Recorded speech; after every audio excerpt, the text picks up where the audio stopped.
Welcome to the Freedom Founder Podcast. I'm your host, Zach Duggar. Now, when you're doing your day to day job, are you thinking about other opportunities as well? Sometimes the proverbial side hustle is something we need to be considering. Our guest today is Carl Schnitzer, and he is someone who, while patrolling the streets as a police officer, was looking at those side hustles, those other opportunities, began flipping houses and just started getting into real estate and found new avenues to move forward with. And I believe it was 2020, made a shift into the current business venture that he's involved in. But we're going to get into that conversation shortly here, and he can clarify if I'm mistaken in my order of events. But Carl, thank you, and welcome to the show. Hey, Zach, I'm happy to be here. You're one of the first to get my last name right, so always good. Well, it definitely helps that I studied German. There you go. Yeah. So I appreciate that. And one of the first conversations I love to get into with you is in regards to how you got your start in entrepreneurship, and then, but also before that, where your mindset was as you began to think about other opportunities as you were working as a police officer. Because a lot of the times as we're growing up, we're taught to follow one path and get a good job and put some money aside for retirement. Yeah. And that's the path we follow. So talk a little bit about your experience there. So I kind of had that path, at first, and I really enjoy doing podcasts, and talking about this because, I think a lot of people are kind of stuck in that traditional, route. And so my background, like you mentioned, I was in law enforcement prior to everything that I'm doing now.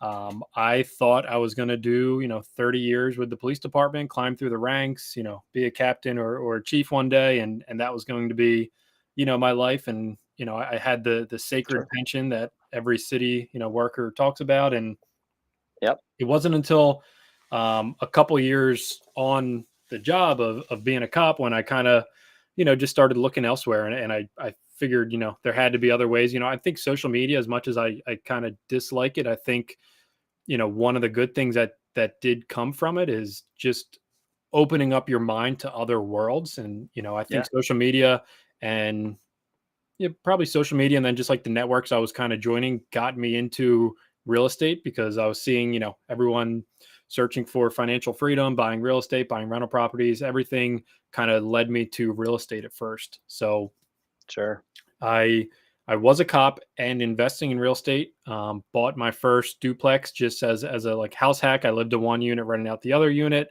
Eventually bought, several dozen more rental properties and kind of started flipping simultaneously. I was kind of doing a strategy of like, flipping it and holding at the same time and just kind of nitpicking and keeping the good ones that I wanted. Had some cool deals with some seller financing, buying portfolios of homes.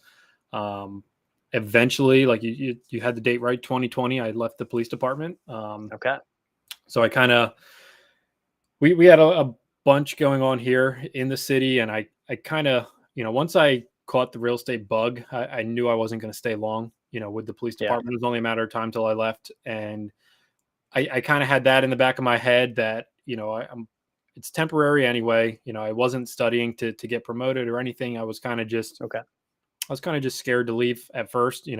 Taking that jump from a W-2 definitely is nerve wracking. But that kind of, 2020 is what pushed me over of just everything we had going on here in the city.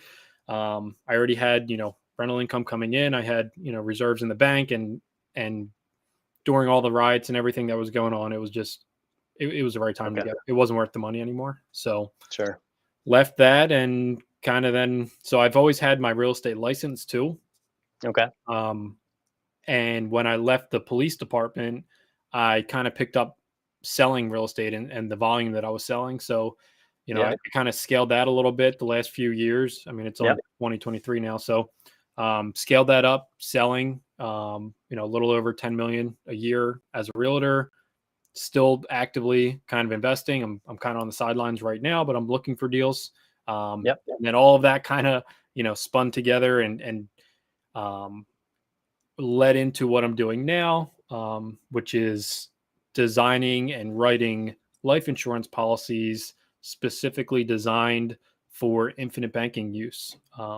That's Yeah. something that I'm really, really passionate about. And the more that I kind of, am getting into the business, and that's how I've used my life insurance policies to acquire most of the rental properties I did have, and the Okay. flips and stuff. So Yeah. really passionate about that, because that definitely helped me a lot. So now I enjoy writing policies and coaching other people kind of do the same.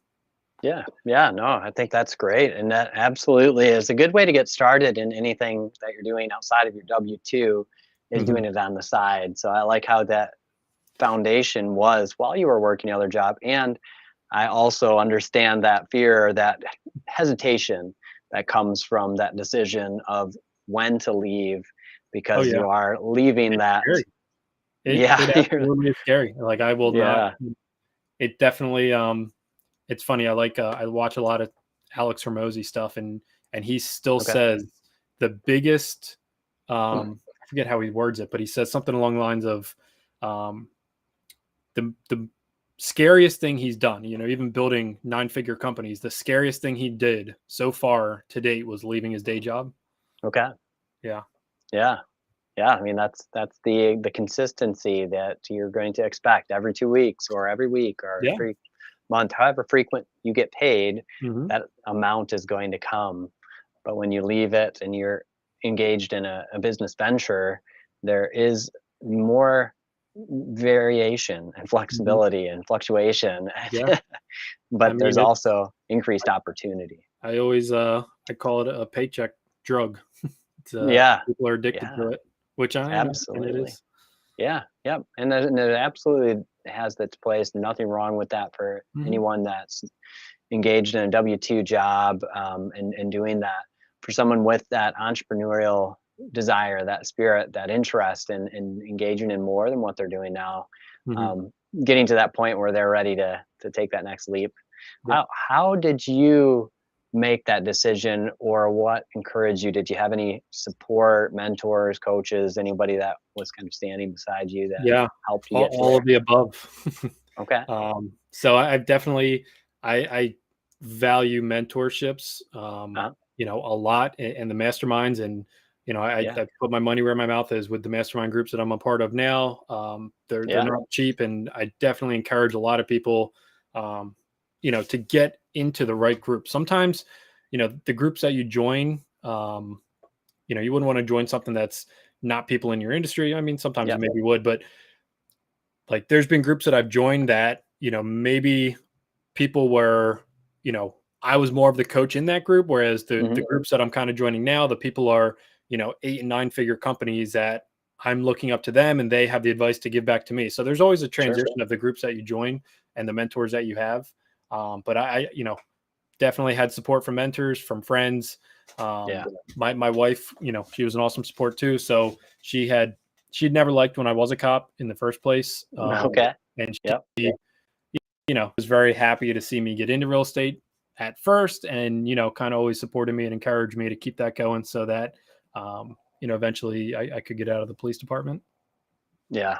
Oh, I So. mean, I understand that. I know for others that I've spoken with, that the family, especially those closest, Mhm. spouse, significant other, there is that sense of concern if you're on patrol and on duty, that there is some safety concern that things Yeah. do and can come up in your line of work. Oh yeah, absolutely. So I would, I was thankful to never, be involved in anything too serious. yeah.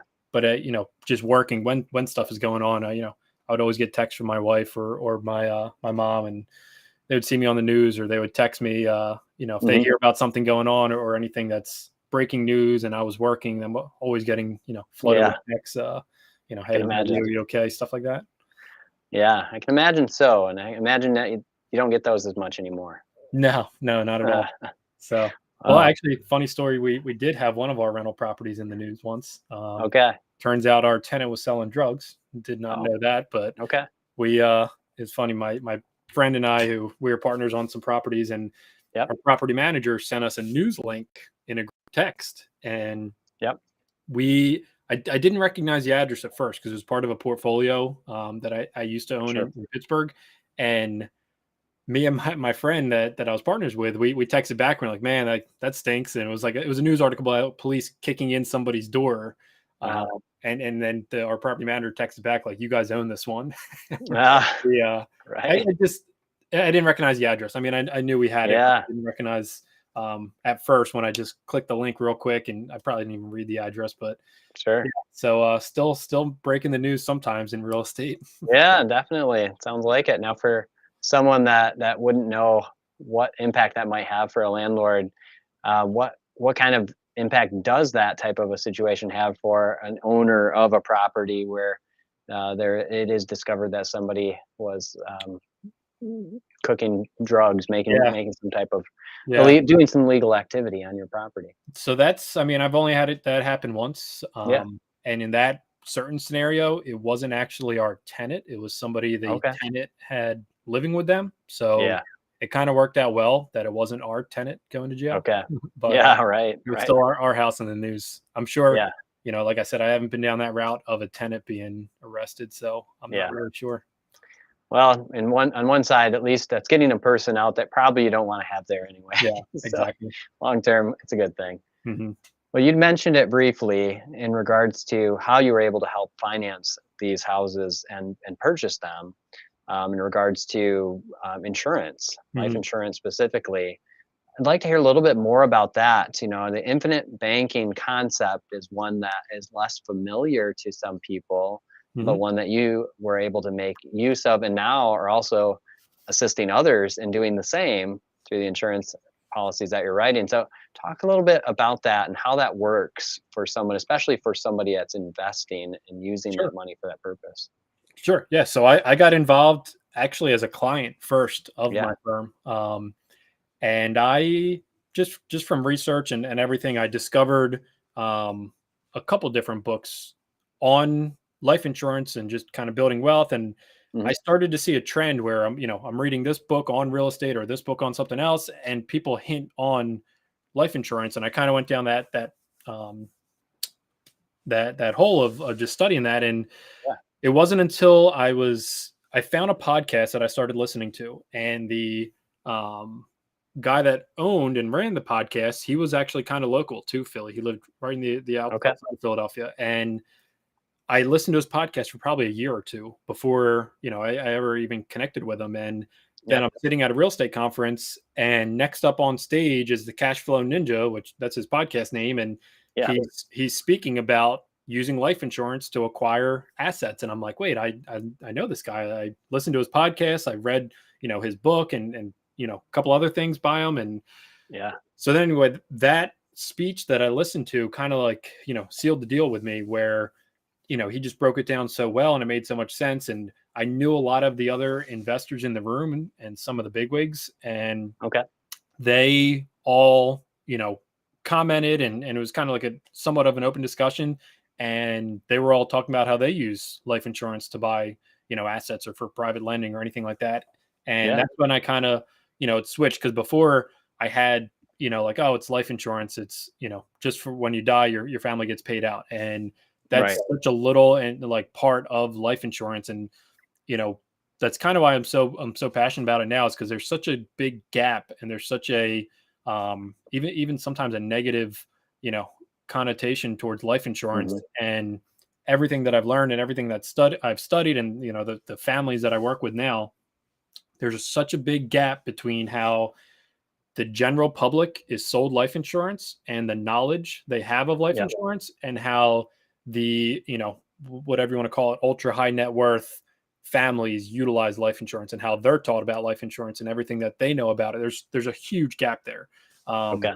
And it's, kind of maybe like a passion project or so of just something I'm kind of passionate about, of bridging that gap and, Yeah. teaching what I can. And, life insurance, if you ever look at any of the, the family offices, or like I said, ultra high net worth families, or even institutions themselves or banks, they all Yeah. utilize life insurance. Okay. And it's kind of like, it's a joke in the life insurance industry that if you ask, a poor or middle class person how much life insurance they want, they would say probably none, or they would want a cheap term. And if you Hmm. ask a, very wealthy person or a family office or a bank, how much life insurance do you want?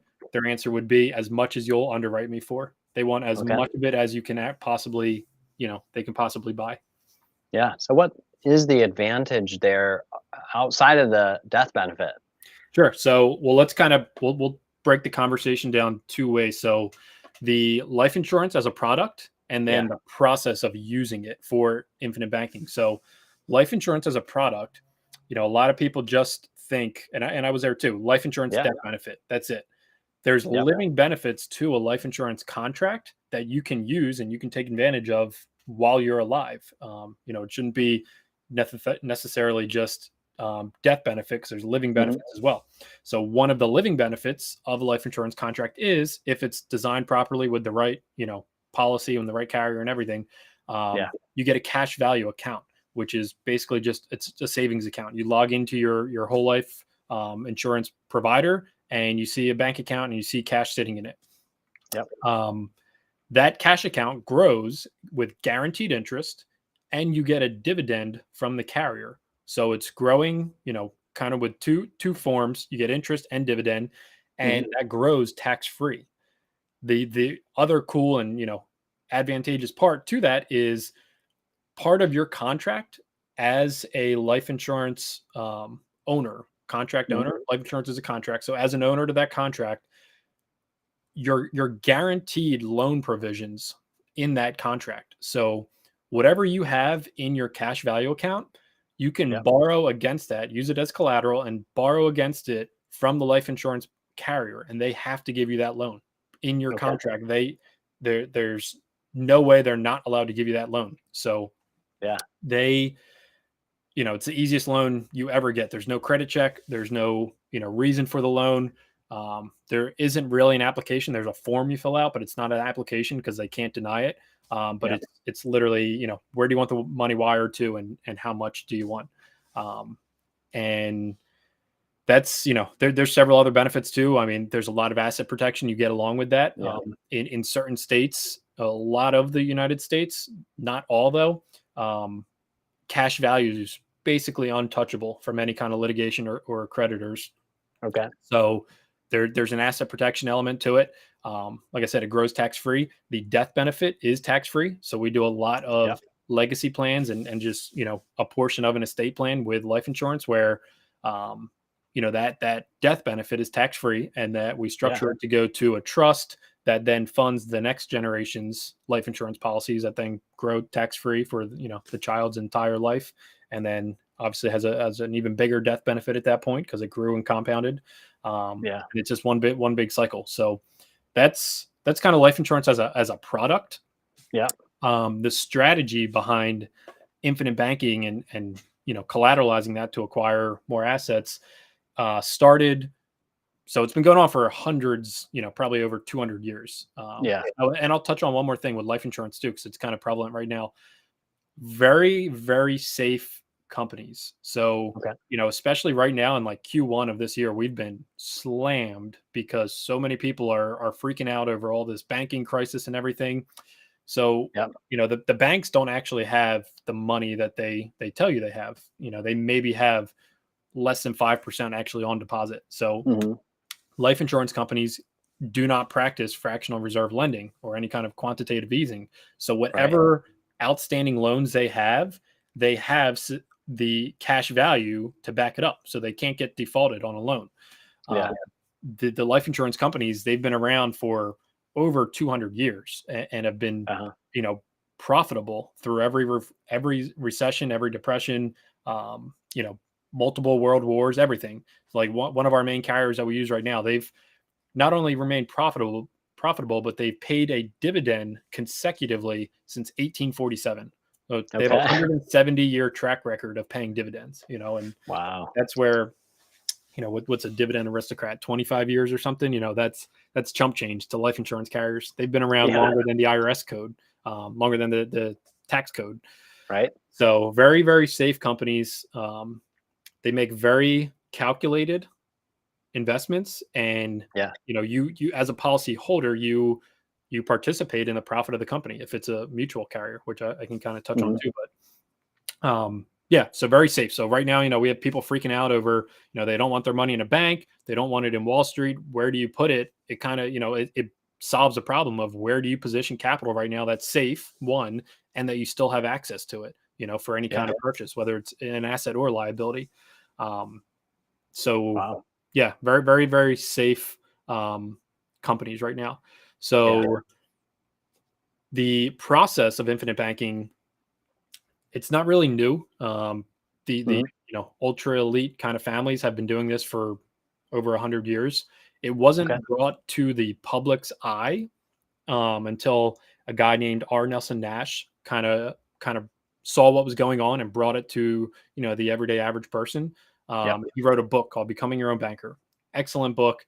That's one of the ones that really kind of switched my mindset on life insurance. And he coined the term infinite banking. So a lot of people say that he founded infinite banking. Not really. He coined the term infinite banking, but he more so just exposed what's been going on. He didn't really create the process. So and what's cool too is so the owner of my firm that I work with, he mentored under Nelson himself, which is really cool because now I get mentored by him, and I call myself like 2 generations away from Nelson. Yes, right. But he wrote that book. He then started the Nelson Nash Institute, which is it's an additional coursework and kind of like membership to the Nelson Nash Institute, where after you get your life insurance license, you can then apply to the Nelson Nash Institute, and there's more coursework to learning how to write the policies correctly, and then how to use them, basically. So, life insurance, once you have your life insurance license, there's in any industry, there's probably bad eggs in every industry in the world, but there's a lot of people that talk about infinite banking or write, and if you're just listening, I'm using air quotes right now, they write infinite banking style policies, and it's the wrong product, it's the wrong carrier, somebody we would never use. And that's where he started the Nelson Nash Institute, where you can be affiliated with. So you go through the coursework, and then they basically give you, a pat on the back. Hey, you know how to do it. And your name goes on the website so that, this is a trusted person, a trusted life insurance agent for designing the policy correctly and then helping you implement it. It's definitely a shame. And we see it often where people come to us of, hey, I've been paying into this policy for 10 or 15 years. And then it turns out it's the wrong product with the wrong carrier, the wrong split. And, it's now they kind of have to restart 15 years later. So it's always important to work with somebody that is very knowledgeable with this. Now the process is collateralizing your cash value account to go make large purchases, both liabilities or assets. The reason you do it and the benefit of it is that when you borrow from the life insurance carrier, so your cash value account is put up as collateral. You're not actually borrowing money out of your cash value account. So the benefit of that is the cash value is going to continue to earn uninterrupted compound growth even while you're using it. It's the same. So a lot of people and social media is kind of taking it over of saying like, oh, well, you borrow from yourself and you pay yourself interest. And I understand, what people mean. That's not technically what's going on because you're not borrowing from your cash value. The insurance carrier is giving you money from the general fund with, in real estate terms, think of it like they put a lien on your cash value. But that's what allows your money to continue to grow. So if you have, $1 million in your cash value account and you then borrow, $500,000, or you can borrow up to 900,000, 90% loan to value. You can have the $1 million growing inside the policy, uninterrupted, tax-free. It'll never suffer a loss because you're guaranteed interest. And you can now have, 900K or whatever it is you're borrowing from working outside the policy, in some type of asset.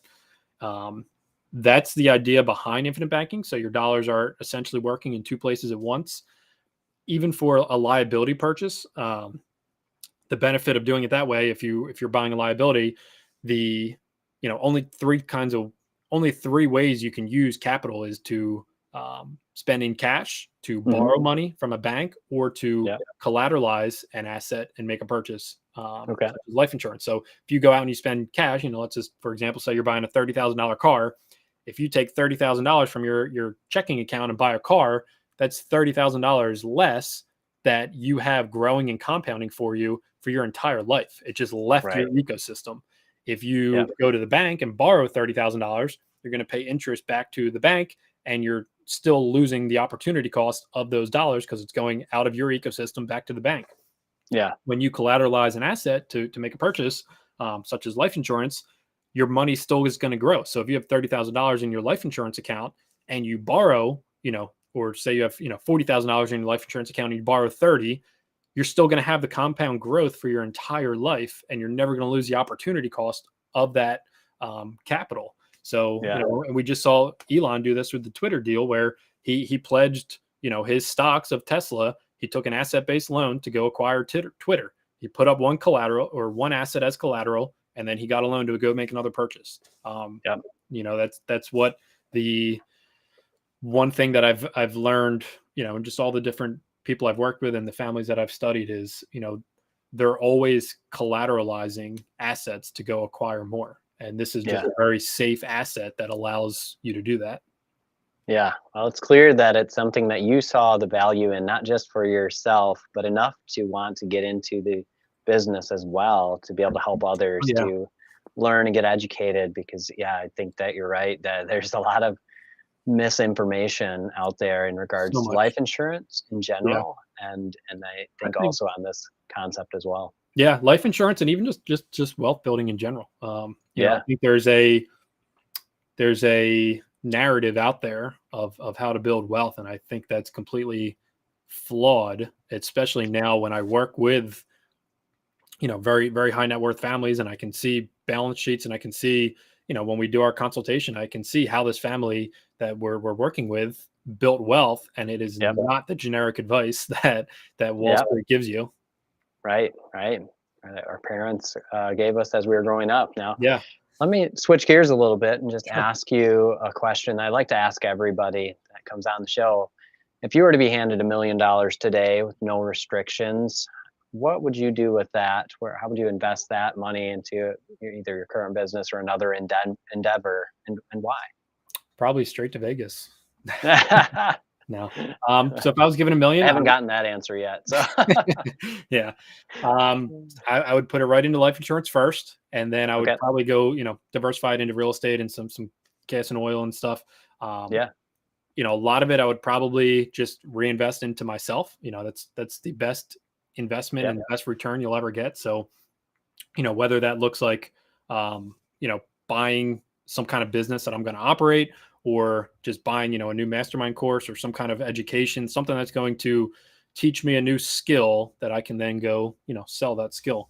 So I don't know if I would put it all straight into an investment. I'd probably position a large portion of it to, once it goes into life insurance first, borrowing it back out, then positioning it to, probably, I think my next kind of adventure is going to be buying small businesses. I definitely am a fan of real estate and just other types of investments and syndications and stuff. But I think, everything that I'm seeing now within, the families that I work with, a lot of opportunity, especially in this economy and in the next probably 18 months, of acquiring small businesses.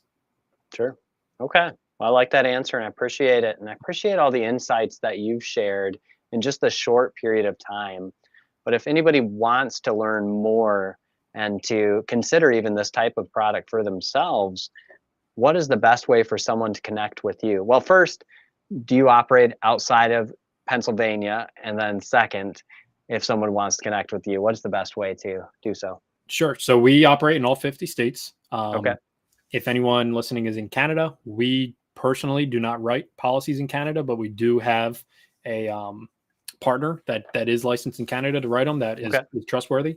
All 50 states to connect with us. So our website and the firm is called Producers Wealth.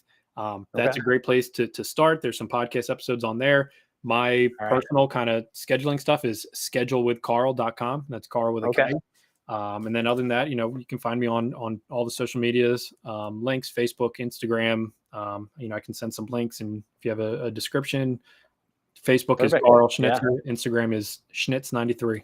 My high school nickname still. All right. Excellent. Yes. And I'll definitely add any of those to our show notes as well. So would encourage everyone to reach out to Carl, especially if you are looking to grow your wealth over time and to take advantage of this strategy, Yeah. make use of what's out there and available. So Carl, thank you again for being on the show and sharing your insights.